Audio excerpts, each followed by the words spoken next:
Good afternoon and welcome to another Pharaoh stream with myself, Pharaoh. I hope you are all doing well this late lunch. Firstly, I just want to apologise for the quality of these streams due to the time conditions. I don't have too long to chat through everything, and so sometimes the kids might arrive early home from school and interrupt things. But what I'm planning on doing is at the end of the entire series, I'll go through and any of these gaps and little mistakes that we've had, I will fix. So apologies for that. Please be patient with me as I'm trying to do my best with the time here.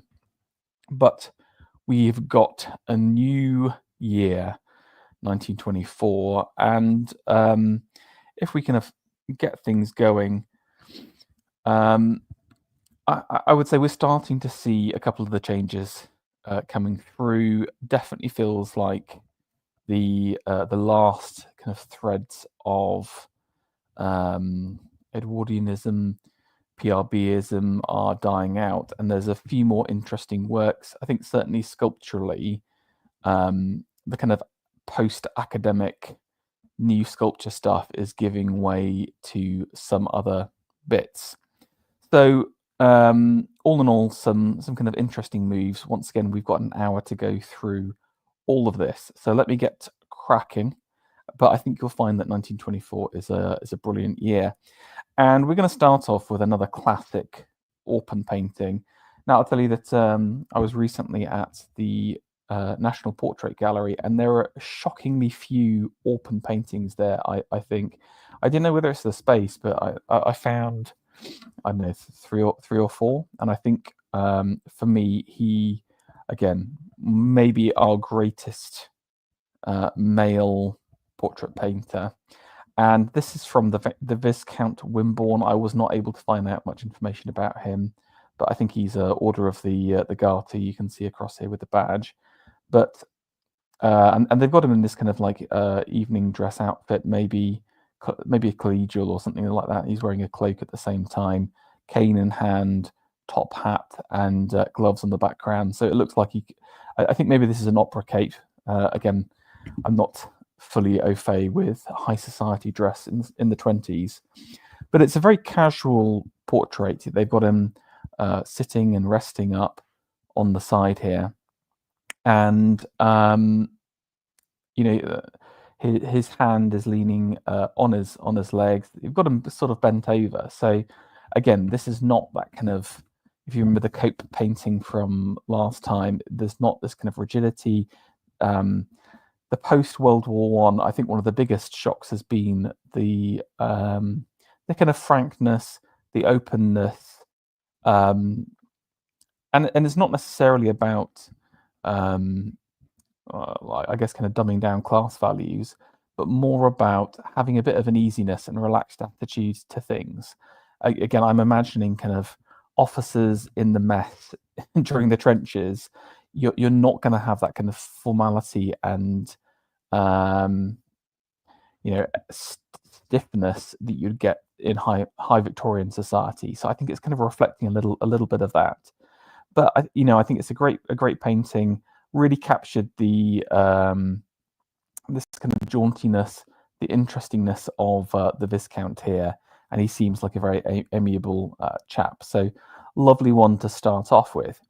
Now we've seen quite a few Dixie paintings so far. Again, maybe society, mainly society women, and again you might feel that I'm quite the fan of him. Well, firstly, we've actually got a colour painting one of his, which is quite nice, which is great. But also something a little bit different here. And this piece is called, let me just bring up some of my notes here. This for Remembrance. So, it's slightly mysterious. And not on top of that, it also looks like an quasi-autobiographical painting because it's him like painting a woman. Now, I did try and look up various sources to what's going on here, and unfortunately, I happened upon a Reddit post. Reddit as source is possibly the weakest thing ever, but this was the top post, so I don't know about the efficacy of it really. But this says it was actually said that this is part of 4 paintings tied together, and the guy said the 4 paintings form a story, and the first one's called The Confession, then it's This for Remembrance, The Crisis, and a Riviere. And during the confessions, she confessed to him she has a terminal illness. Then he starts to draw her when she was still alive to capture a memory of her as alive as possible, and then she died. After her death, he either fell in love with someone or brought a pianist to his home. Although how beautiful she is, all he was able to think about is his wife who has died. So, part of and again, I wonder whether it was kind of like inserts for a specific location. You can see this kind of half lunette here. And I haven't found out any information about this kind of these 4 paintings, but wonderfully sort of like this is the most kind of somber and touching, and there is a sentimentality to it that doesn't feel saccharine.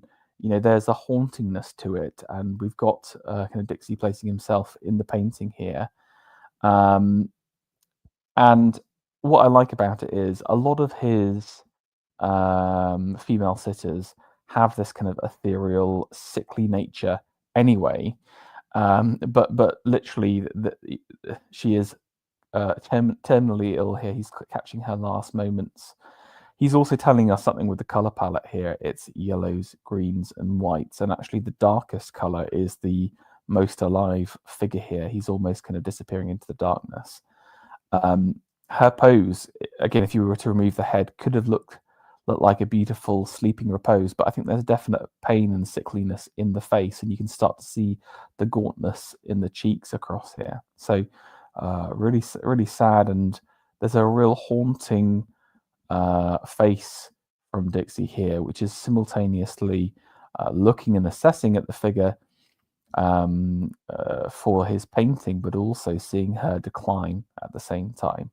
So something a little bit different from him, and I think actually this is one of his best paintings outside of his kind of PRB-isms, and a real interesting bit of realism here out of the left field. Okay, we've got a new painter here, Goscombe John, and again, I would describe him as like the late Welsh contingency from the New Sculpture movement. He was born in Cardiff, but trained in London and the Royal Academy. Again, spent some time with Rodin in Paris. Again, just showing the influence of the French on late academic work, if I'm honest with you.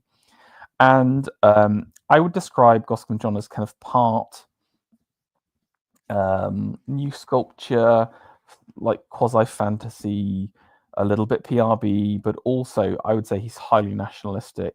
He gets roped in for a lot of Welsh works, basically. I think like the National Gallery in Wales, he's got a couple of sculptures, and this is one of those pieces. It's I'm going to try and do a bit of Welsh here. Llandaff. There you go. So apologies if it's incorrect here, but it's kind of like a symbolic Welsh statue across here. Now, I mean, looking at this piece, I immediately think of someone like late Thornycroft or maybe Pegram.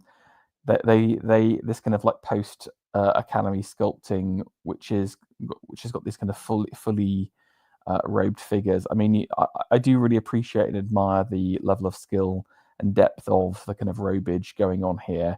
It's definitely not the kind of like lithe and beautiful females of the kind of New Sculpture. So it's kind of more on that kind of allegorical academicism. And also, again, the shield, if you remember a couple of years ago, Thornycroft knocked out something similar to that with the shield in hand. But I mean, it's difficult. Like, do you really want your national figure to be to have that kind of like sexual erotic energy? And I don't know, maybe like, the French Liberty is always wearing those kind of tight-waisted dresses, etc. Well, this is about kind of mass and about stability and strength.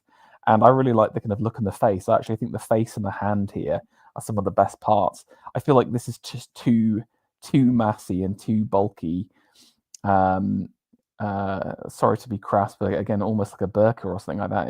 It's just so shapeless that that it's kind of like lost. But at the same time, it does give it this kind of like wall of fabric, and then the hand coming up and the expression kind of like stopping us. That's where the interest is, and the kind of Welsh power.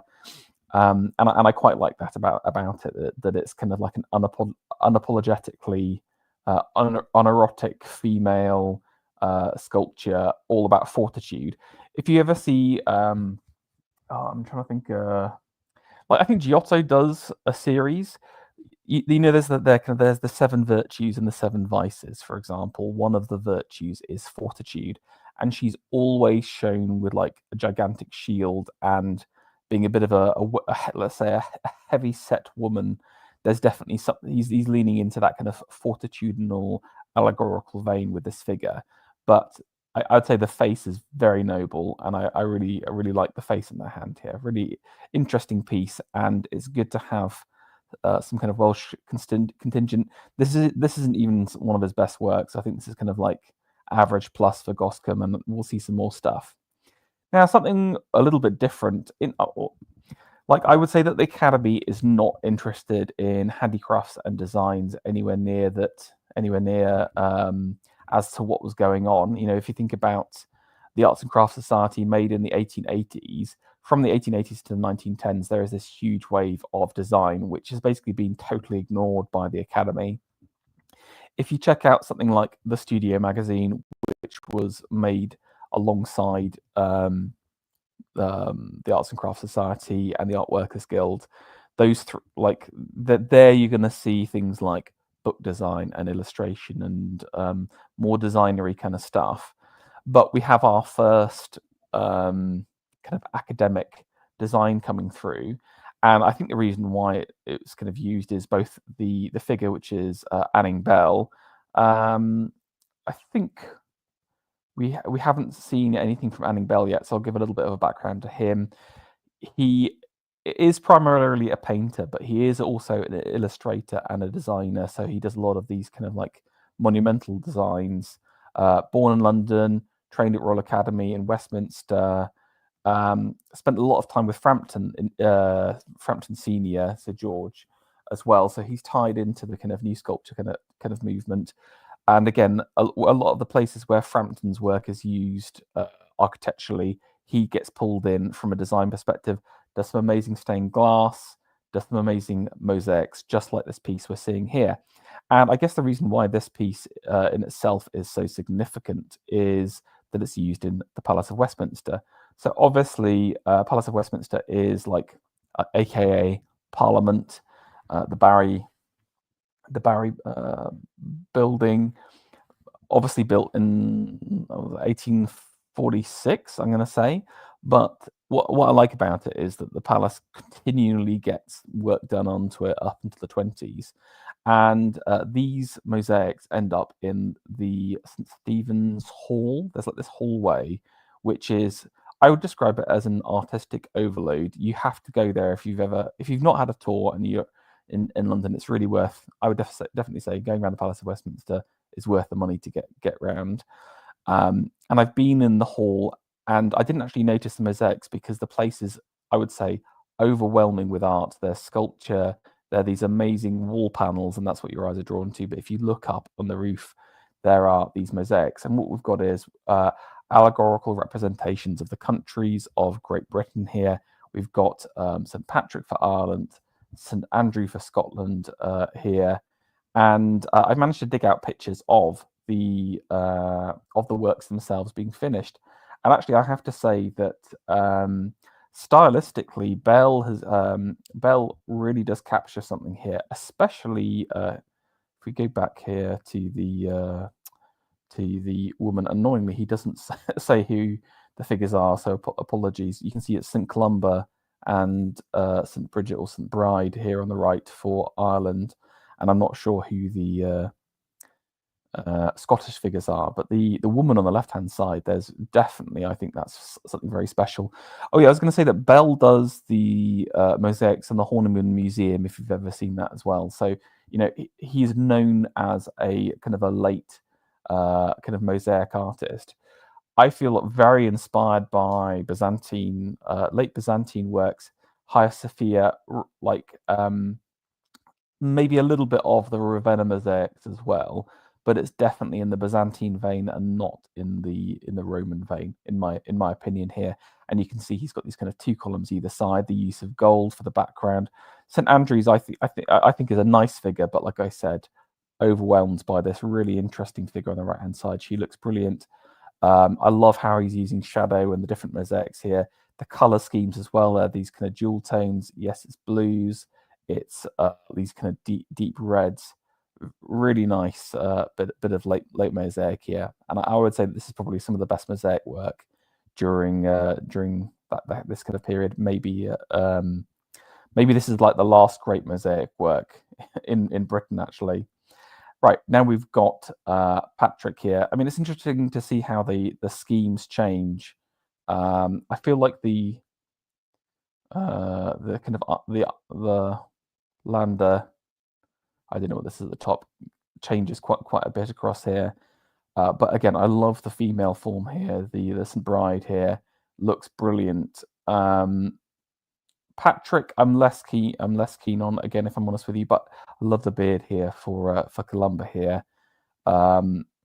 It's really interesting. It's not modernist, I would say, but it's kind of leaning towards it. And again, there's an interesting interplay between the modernists and the Byzantines. For example, Roger Fry was obsessed with but kind of Byzantine art, both for its lack of perspective, but also the way it kind of separates colors, etc. But again, I think this is just an outstanding piece of mosaic work.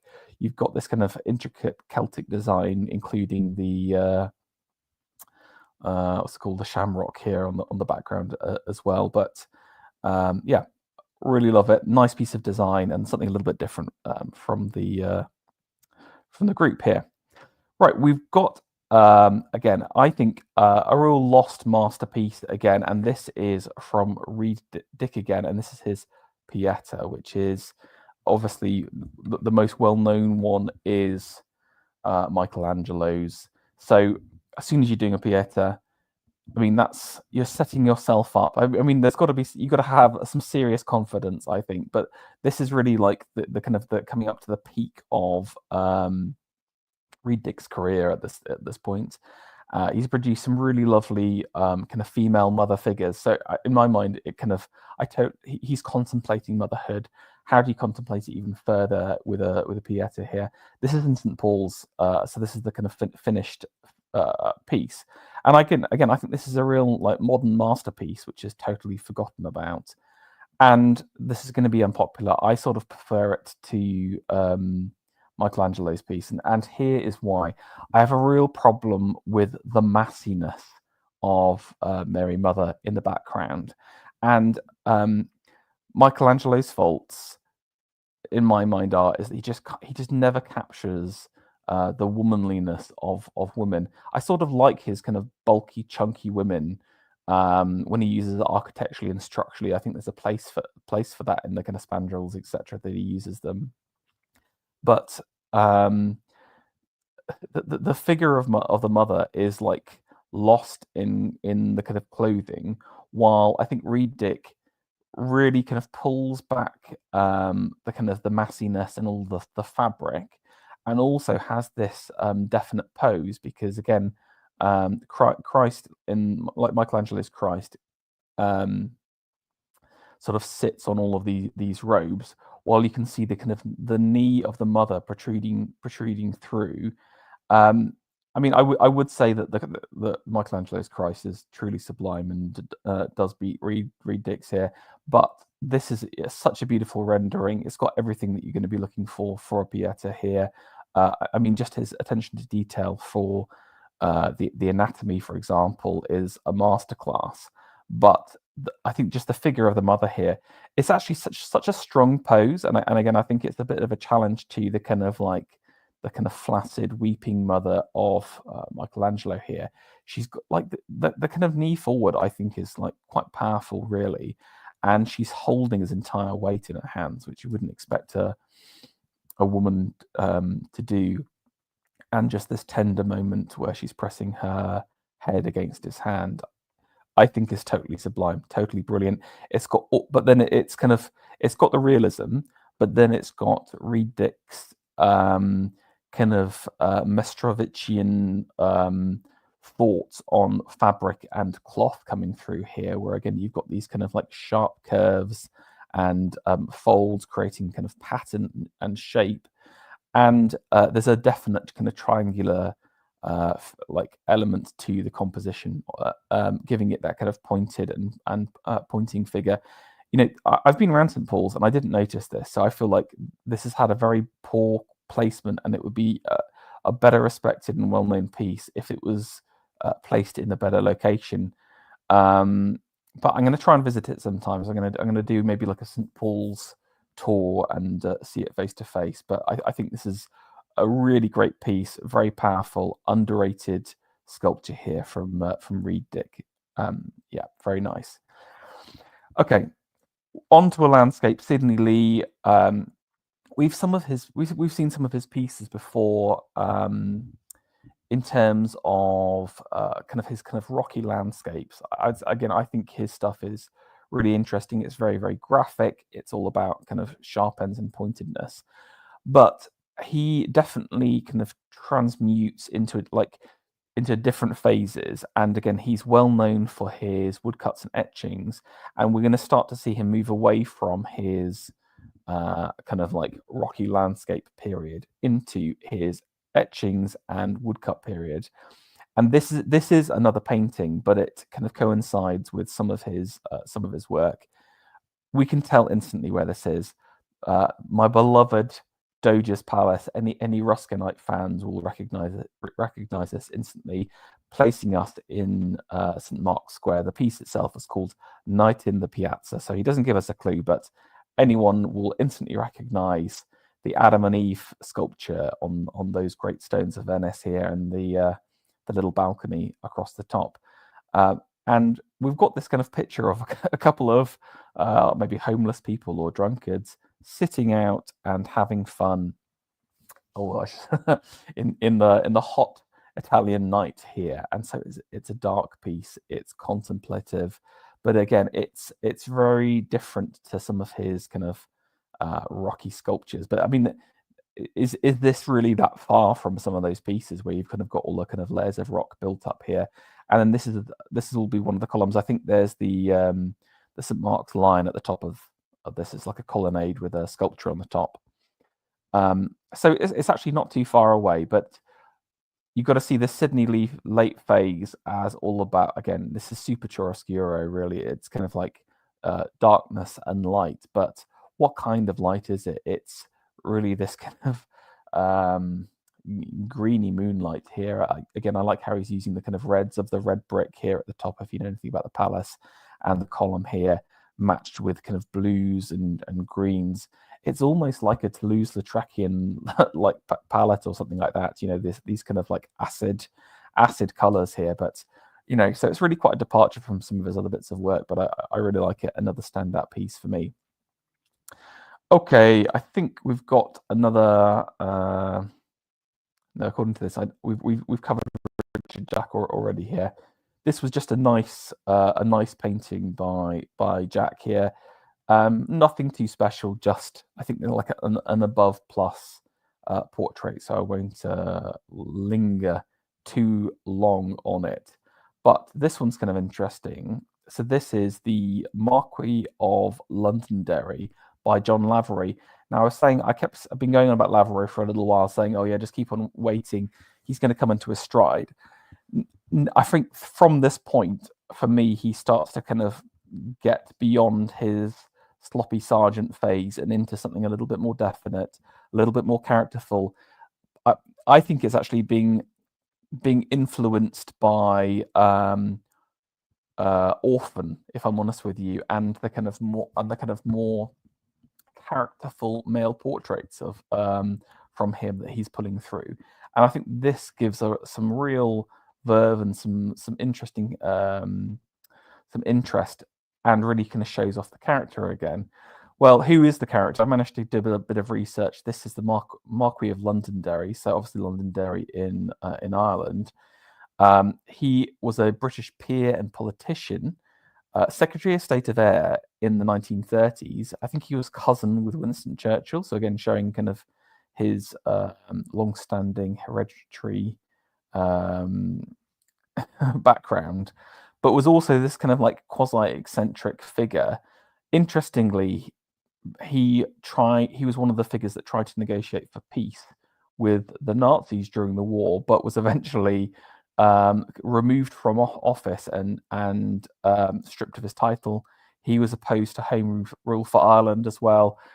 Very interesting character. Do your own research into him, but again, I think very, very, very amusing and interesting character. I will say this though, that he was described by William Shirer, an American reporter assigned to Berlin in the years, simply as an all-out pro-Nazi. So quite a damning attack from William there. But an interesting figure, and again, I think it kind of shows maybe some of the situation during the Second World War wasn't necessarily as like clearly American aligned as you might think. And you can see some of the. You need to have confidence to have those kind of views during that time, and I think you get an idea of the confidence of the man across here. So interesting, right? I've had lots of positive to say for Philpott, and this is another excellent piece. I think again, Philpott in the allegorical, in the classical, is really where he shines, and this is a really great piece from him, which is called The Transfiguration of Dionysus. I'm pretty sure it's an Ovid, but in the painting, basically, Dionysus is on a ship.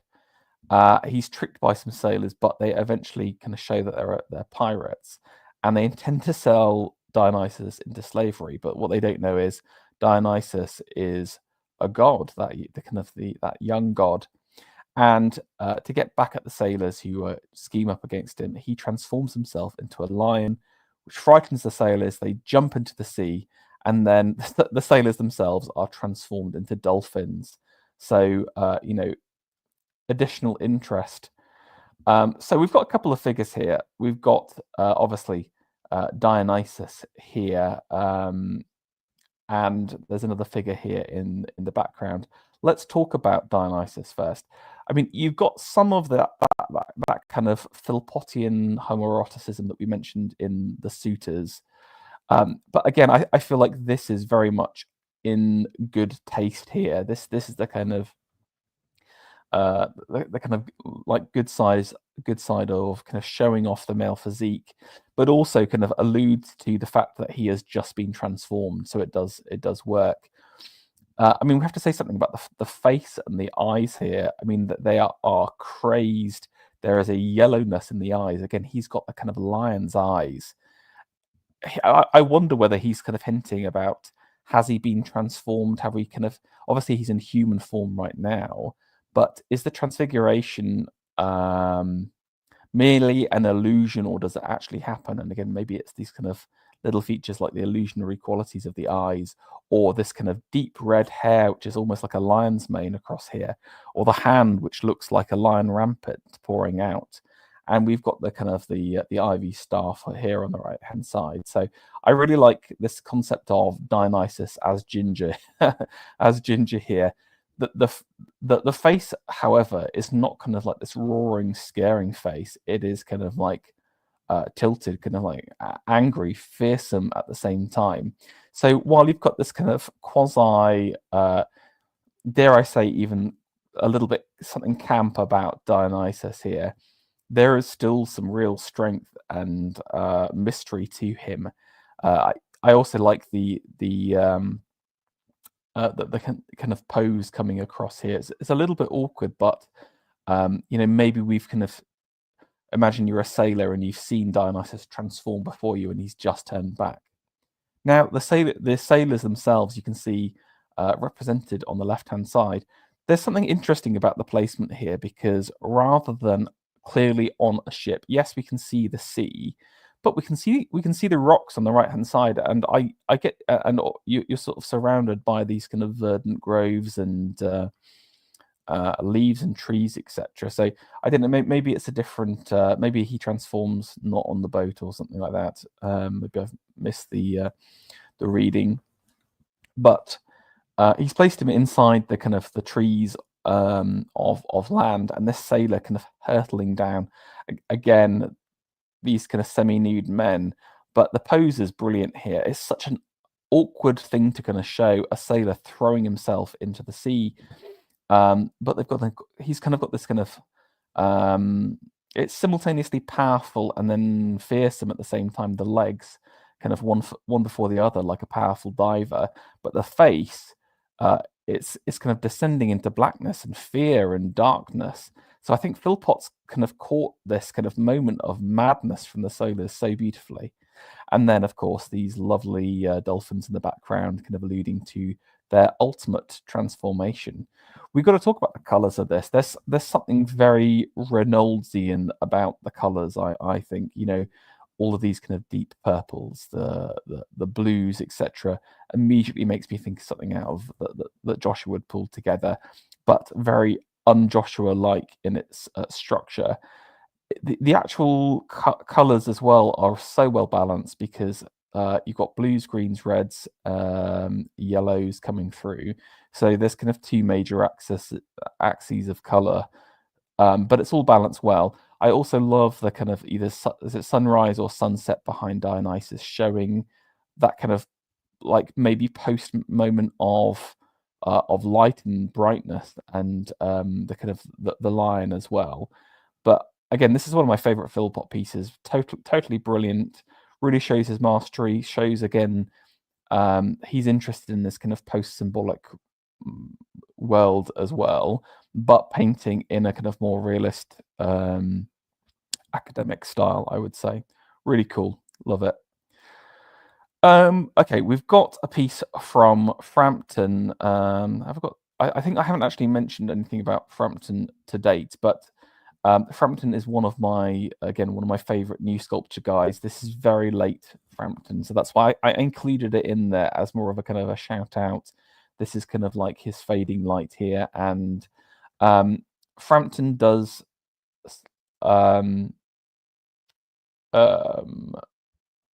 sorry, and of course I've talked about Frampton beforehand because of the Meredith and the like.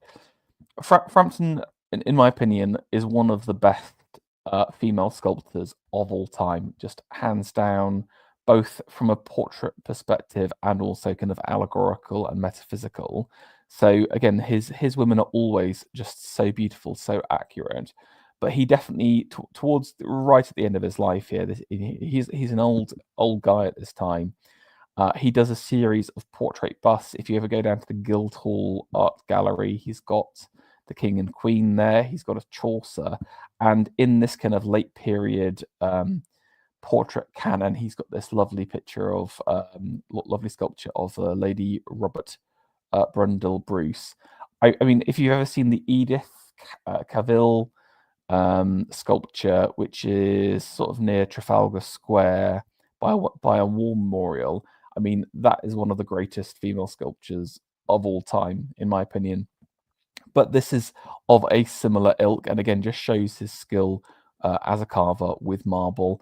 I think older women are really tricky because you're trying to kind of show off the best qualities, and again, women tend to have this kind of softness to it. While again, all of the softness fades with time. You lose those, like, you don't want to kind of show your sitter as this kind of corpulent and massy figure. At the same time, youth and beauty is traded for authority and experience, and I think he's managed to capture some of that strength and interest in her face, while at the same time kind of giving her an nobility and ladylike quality.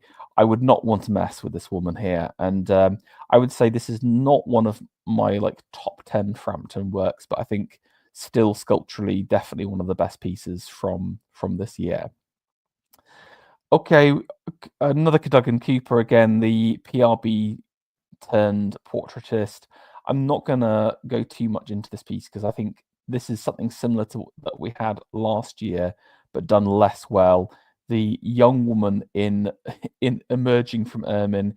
This time he's got his sitter turning 3/4 while looking at the main figure here.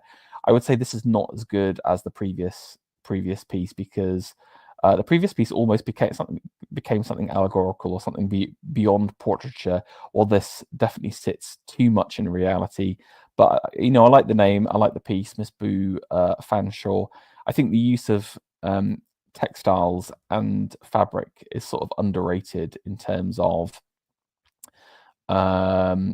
portraiture and kind of is something that's lost. But nice, not amazing. Okay, we've got a piece here from Kaylee Robinson. I think we've mentioned him before. This is definitely from the kind of Pouvois, like late French graphical slants, but I do really like it as a kind of genre here. It's I think it's kind of taking the naturalistic and putting it into this almost kind of symbolistic fantasy-esque land. So the piece itself is called Pastoral, which again is a classic like landscape genre, like subgenre in its own right. But it's put these figures into like I said, something almost theological at the same time. So where are we? We're in this interesting kind of rocky background with kind of it looks like a bit like the moors or something like that in the north, or maybe Scotland. But then you got the kind of rockiness, the cragginess, it's the white stone of the background. Then we've got in the foreground we've got these kind of beech trees with a couple of shots of these beautiful red leaves across here, arranged perfectly. And this is where this kind of like the tree in itself is just like a landscape masterclass of the kind of Pouvois-esque symbolic landscape.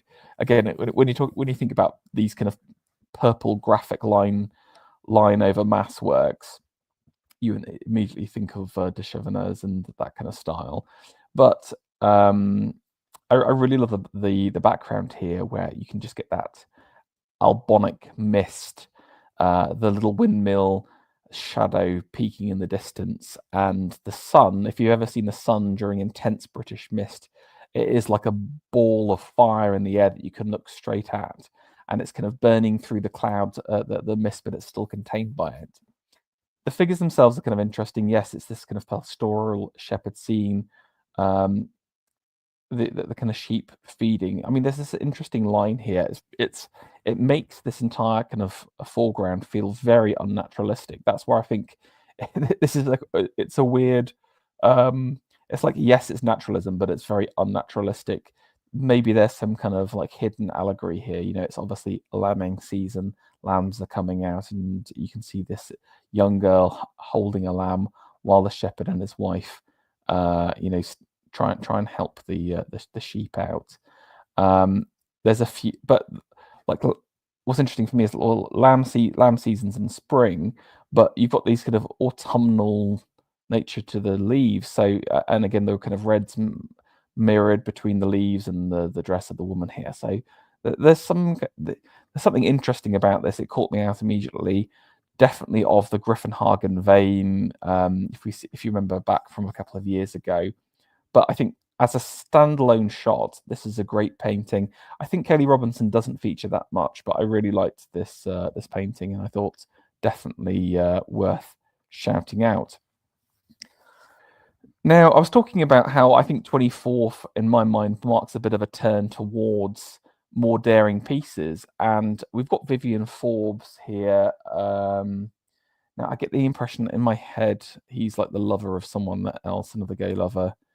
Oh yes, here we go. So he's an English soldier, painter, poet, born 91. So again in his 30s here. Sadly died just after the war, but long-time partner of Philpot's. Oh yeah, that's right. He basically kills himself after Philpot dies. Philpot dies very soon after the war, sadly. Um, I mean, the piece itself, I'm not too much of a fan of.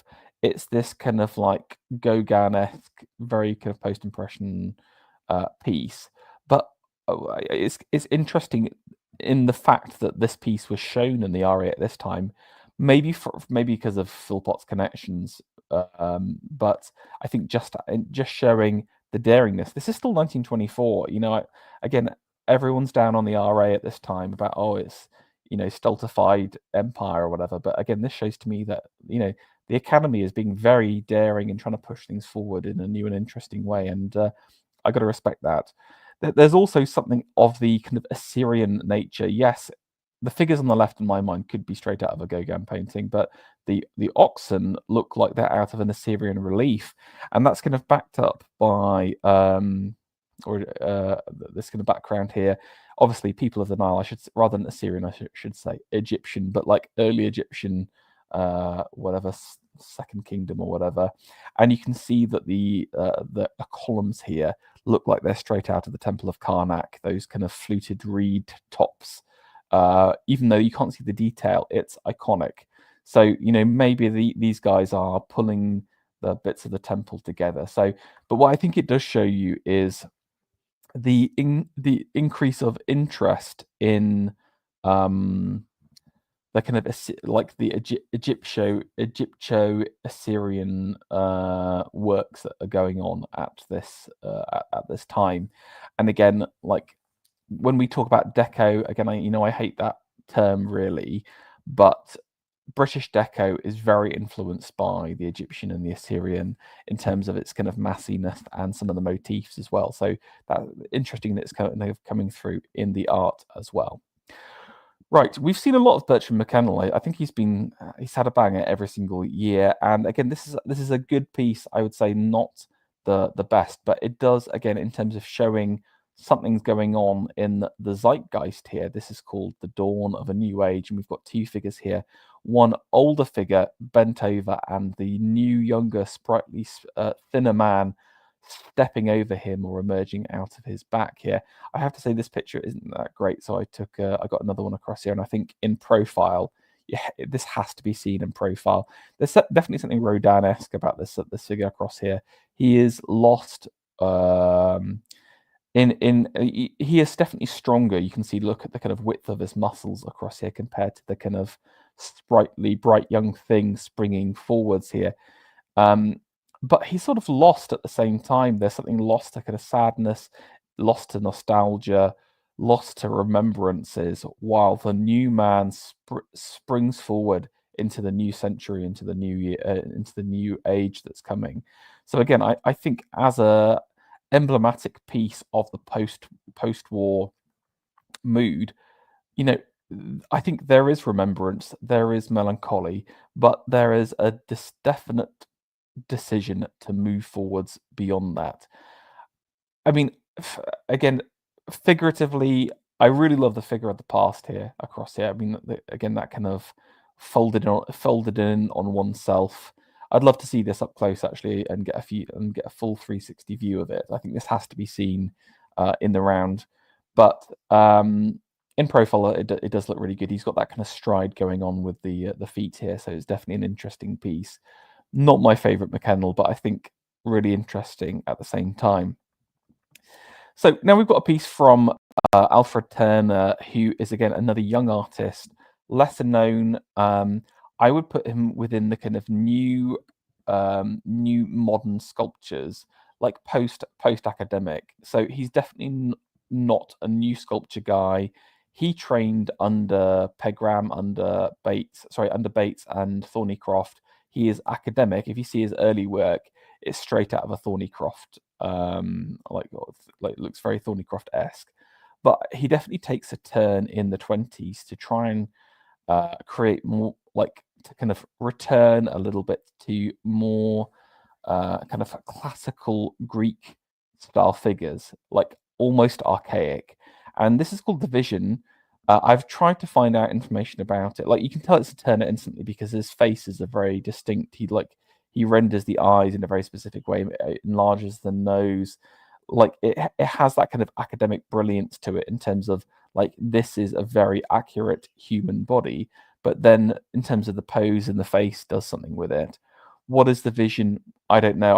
I've bought a book on him and I couldn't find anything about it at all. But there's something definitely of interest about it. I would say that he released a piece called Psyche a year before that, which follows this kind of like archaic turn in his work.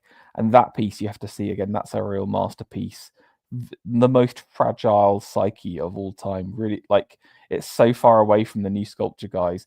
New Sculpture is all about like female sexuality and excess and like the truly beautiful woman, while his Psyche is just so like delicate and unsure of herself. It's brilliant.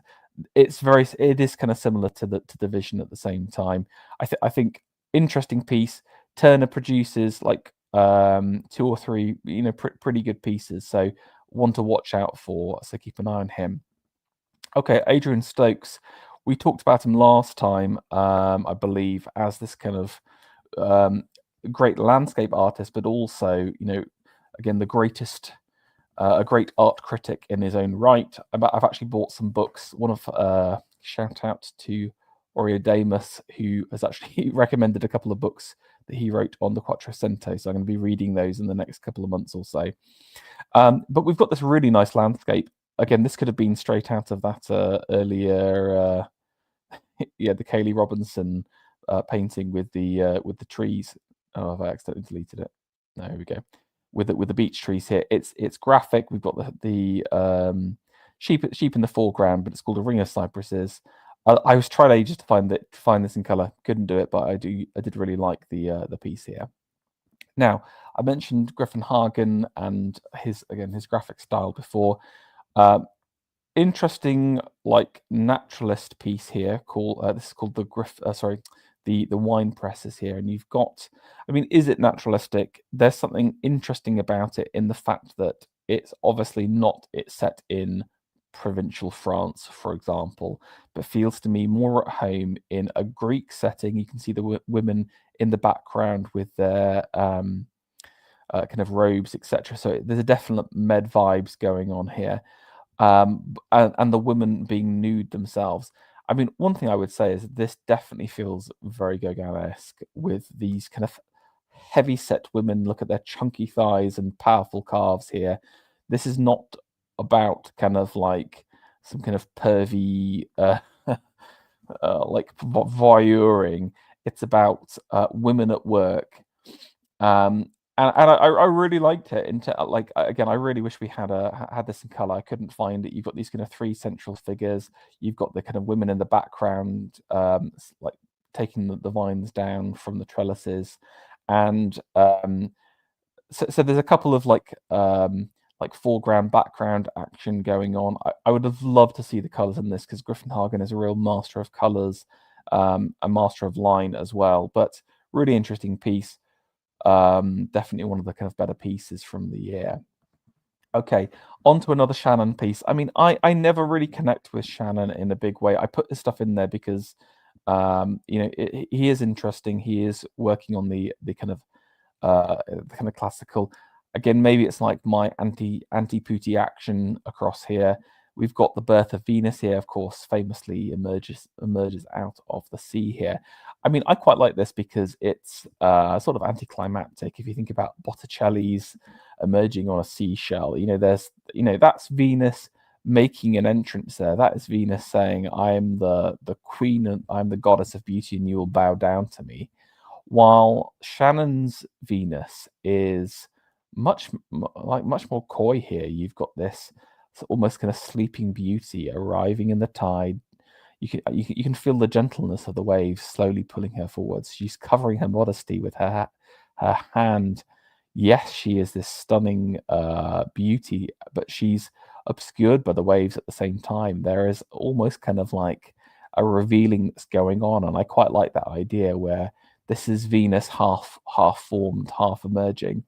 Love the colors in this. You know, it's reds, it's dark blues at the same time. But again, I am very much against Pooty. So, like, yes, they're kind of giving her the wreath. It does work. It's definitely one of the better Shannon pieces. I think. I think this is really well figured.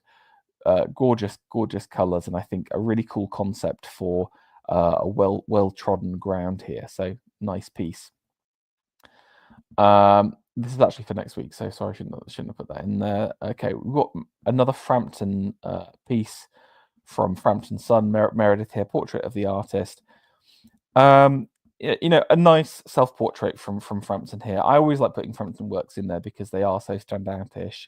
Again, they instantly leap out when you're in the gallery and you kind of walk past it. You just like instantly know that's a Meredith work. If anything, I think he makes this piece a little bit more naturalistic and a little bit like not like his work, but it's got a setting, you know, his kind of casual settings here with kind of interesting backgrounds and rooms, and it's him kind of looking out. But I thought just a nice self-portrait here from the artist, a little bit different to what you might get. Okay, time for something totally wild here. This is from Max Martin, Witchcraft, and again, wow, 24 is the year where the like avant-garde breaks through into the academy here. Now, this was a quote from the time. I think from a piece at the time, and I'll read it out. Max Martin is a painter of genius, possessing a palette of startling force and a vision instilled with drama. His paintings reveal deep knowledge and have an authentic handling. Max Martin is a painter of whom Australia should be proud. Yes, another Australian painting. Australia's absolutely killing it right now. This is like the golden age of Aussie painting right now, and I got to shout out to my Antipodean brothers here from another standout piece. I did see that Martin is getting a bit more recognised. There was recently a group. A collection of his works going out there, but I mean, like, wow, this piece instantly stood out to me. Started out by just taking lessons locally, exhibiting locally, but managed to get this piece in. He did go to London, studied at St Martin's, and had some big pieces here. I think a lot of his work's down in Victoria. So please, my Australian friends, tweet at me some of his other works here. But like, wow, this is really something else. Definitely looking to some of those kind of Vorticist works, aggressive modern, the extreme modernists of the Fry ilk in the 1910s. I mean, it's weird to think that that's like almost a decade ago, but I think what he does is to synthesize some of the aggressive. Someone's saying, "Is this contemporary?" This is all from 1924, my friend. So, I feel like he's trying to synthesize some of the vigor and power of the Vorticists and those kind of extreme modernists, and then put it into a more realist setting, creating something that is really interesting.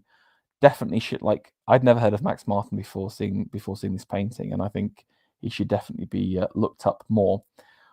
Okay, what do we have here? It's a piece called Witchcraft, and we've got these kind of the trio of crones here performing some kind of dark ritual involving a baby and various implements. Now we've got various onlookers here, and I wonder. Here's what I'm kind of giving to this piece. This is like a dark occult rite that is being carried out, and on the left hand side you can see we've kind of got these figures traumatized by what's going on. Maybe there's been like a drought, or the crops have failed and they're having to turn the, you know how the paganness never really goes from the English countryside, and they're now adopting dark rituals and rites in an attempt to bring back fertility to the land. That's the reading I give this piece. but there is a dark intensity to this. Like some of these figures looking somberly on, or with reverence at the same time. The child being used as part of the rite. Maybe this animal's about to be sacrificed in front of everything else. Also, I mean, the witches themselves, I love the crones here at the front. Like, look at the crooked hands and the strange symbols and gestures. I mean, definitely the kind of young crone here at the background is the weaker of the three. But again, a really original composition here from Max, and I think he's super successful. And in fact, only Stanley Spencer really kind of manages to synthesize that kind of power of the 1910s extreme modernism with the kind of more realistic academic style. But absolutely love it. Could not find this in color. So again, if you are an Aussie, please see if you can find it in your local art gallery and report back on Twitter. Okay, we've got another Ricketts piece, and again, Ricketts, again, I think criminally underrated artist. Like, one thing I would say about Max is he only managed to get a couple of pieces of work in into the Academy. Ricketts is in like every single year, and you can see why with another Moreau-esque masterpiece here. Talking about the story of Don Juan or Don Juan, depending on what you want to go in. Now, I believe from reading around that he is using, okay, that there are various Don Juan stories. There are some where it's a moral telling, like the older ones tend to be a moral telling, where it's like Don Juan is this kind of like the ultimate lover, a Casanova-esque figure who goes around bedding people's wives and eventually ends up in hell. However, there is also the Byronic telling where kind of he paints Don Juan as a much more sympathetic character, sort of quasi seduced. He's kind of like, yes, he is a lover, but he is definitely more innocent, and it's the kind of the power of the woman that has a stronger influence, shall we say. Now, in the moralistic telling of Don Juan, right at the end, he basically challenges the husband of one of his lovers to a duel, kills him, but then encounters his statue later on, hears a voice, and the statue of the he's a like one of like a commander of like a mercenary forces. You can see Condottieri. He's got like you can see, and his tomb comes to life and invites him to dinner, and then Don Juan jokingly invites him, jokingly accepts his offer. Apart from he's invited, he just sort of gets dragged down to hell basically for his just rewards.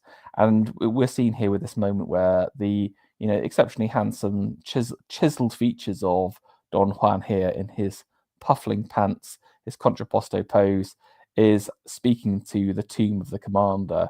And you can see, that there is an obelisk across here as well, kind of showing the kind of the kind of cemetery nature of where he's at. But there is a kind of an allusion to hell in the background, I think, here with this kind of figure and the kind of fire and the light and the darkness below here. So, I mean, I love it. These figures across here on the right-hand side, very Moreau-esque. Moreau loves to put these kind of graphic sculptural forms in there, and I think Ricketts has really caught that. I've got to say, I love the sky here. It's just beautiful. It's like a marbled fabric or something. Sorry, marbled paper or something like that. The colors, it's all about browns, yellows, and blues here. Light and darkness again, the chiaroscuro. I like the kind of mask on the ground here. He's kind of back from the ball, back from the seduction, and speaking to this figure across here. But again, really interesting in terms of setting. But again, brilliant piece. However, not as good as his other work. I had to put a double Ricketts in here, I'm afraid. This is a real masterwork from him, which is Jephthah's daughter, which again is an exceptionally sad story from the Bible. I think it's Judges, where Jephthah makes a vow to God that he will basically he has a great victory against his enemies and says, the next thing to come out of my tent I will sacrifice to you, God. And of course it's his virginal daughter that comes out, and obviously it's not a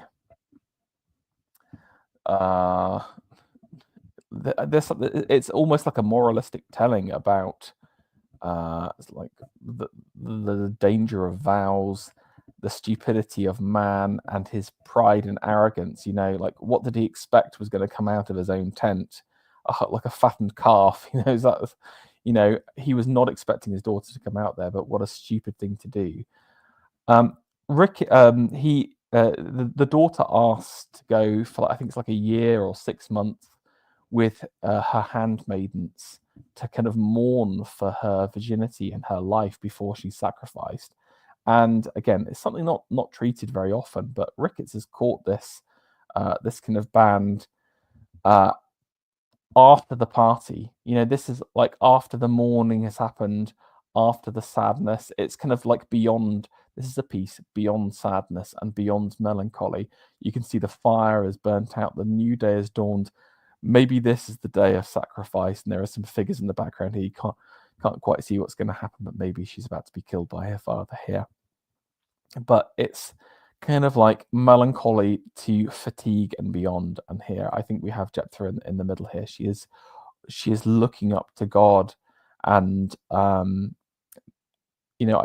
think she is kind of like thinking about him and coming to him almost as some, like, she's like the first nun in some kind of ways. I think that this virginal figure whose life is lost. And again, she could have escaped at any time during those 6 months. This is as much about her devotion to God, I think, than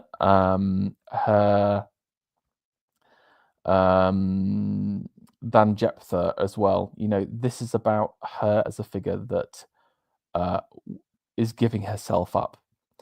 So I think it's a really powerful motif.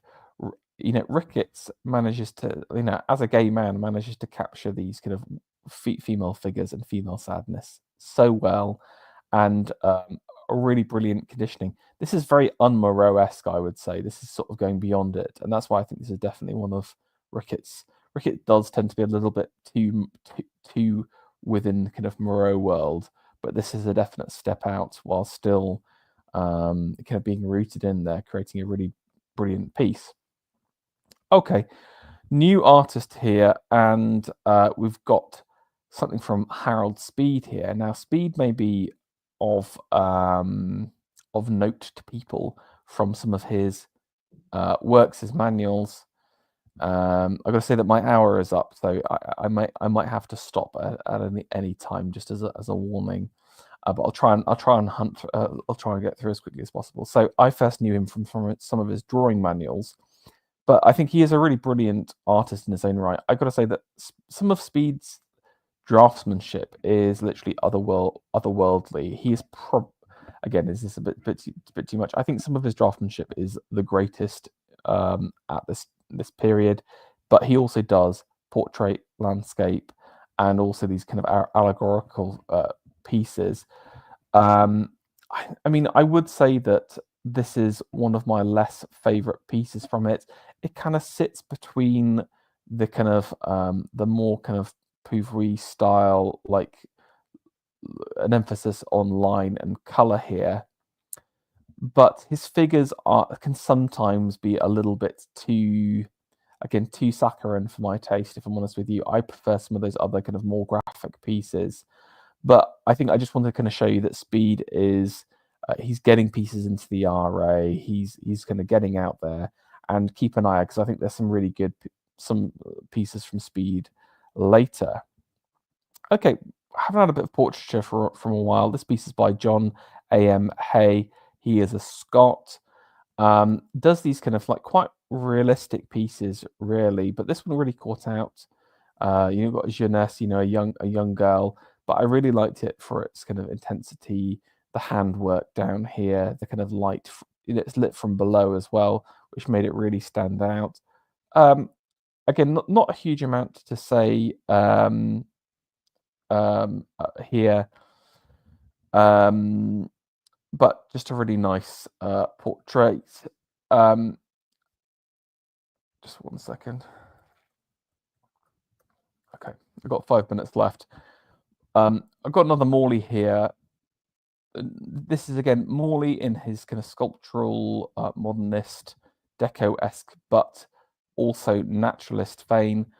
I mean, I'm less keen on his naturalist works rather than his allegorical. Morley in the allegorical and theological is like top tier. In his naturalist, which he does more of these naturalist pieces, if I'm honest with you, is less good. But again, interesting piece, lovely colours, beautiful rendering, very reminiscent of that kind of vanity piece where it's kind of like all about kind of showing off the floor and kind of near Renaissance works here. Okay, S.J. Lamorna Birch. This is another new landscape artist. Another kind of Cornwall set again, but mainly self-taught. But picked up a lot of the stuff. I really like his work. It's really hard to tell from the picture here. I've got a couple of bad photos, so I'm sorry. But this is called Awakening Day. It's again another missed piece here. It really stood out to me as a very interesting landscape. Just like Olsen does his kind of coastline and waves, this is very different across here. Okay, rattling through. Watson, past, present, future. Watson,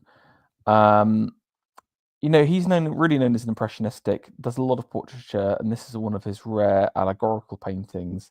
Again, I tried to find this in color because I think it would have been much better, but it's all about the different phases of kind of life, but also, phases of life, but also phases of time. So you can see in the background here, you've got these kind of figures dancing in modern dress. Well, you've kind of got these Greek figures, you've got babies, you've got old men at the same time. So it's this interesting allegorical piece, but done in a kind of a more modernist fashion. I mean, a little bit cheesy, but I quite liked it from Watson here. Okay, A. Cooper. This one of our first kind of nudes. So again, nudes coming into the Royal Academy, which again I think is quite shocking. Alfred Egerton Cooper, again relatively young. He was part of the Royal Academy guys. Was in First World War, but I mean, as a nude, I think this is brilliant. Slightly reminds me of something like Laura Knight here. I mean, I would say big feet going on here, but we've got it's like a nude under the allegory of Eve here with the apple. She's looking down. Lots of interest, but done in this kind of more modern Laura Knight fashion. We've got a singular piece here from Herman Korfer. Another, I think this is a one shot from him. I think he only gets this in here, but this is another Dawn piece. Again, interesting how many of these newer pieces, but this is Dawn as a woman, the old woman, new woman. I feel like McKennell hits the Dawn piece a little bit better personally, but again, nice render, and again, I like it on the orb here. One piece I wanted to kind of bring up was this Bluntstone. We didn't actually get to see some of his earlier pieces because we got cut off last time, but again, showing this kind of Assyrian and Egyptian element to it. This is kind of like deco as an Assyrian revivalism here. And again, this piece called The Captive, really interesting rendering of it. I'm just going to finish off with one last piece here from Pomeroy. Again, one of our kind of classic new sculpture guys. Again, Pomeroy, a bit hit or miss if I'm honest with you, but I love this St. George of England. This is St. George as kind of like anti-energy, Gothic. This is very Germanic, very Wilhelmian Germanic, where it's not attempting to kind of show St. George as this kind of dynamic figure defeating the dragon, but as kind of a defender. St George in the vein as like again this kind of fortitudinal. I love his kind of big square jaw. You know, he's part rugby player, part knight, as opposed to like this is sort of like anti New Sculpture. New Sculpture loves to put St George as this kind of wispish Burne Jones flying figure. This is St George, absolute unit, double-handed Zweihander here. Really, really like it. And I think Pomeroy, he knows like mass really well. He knows strength, static strength really well. And I really love that piece. But we've managed to rattle through. Sorry for the rushed ending, people. But that's the end of the year. I will see you guys next year.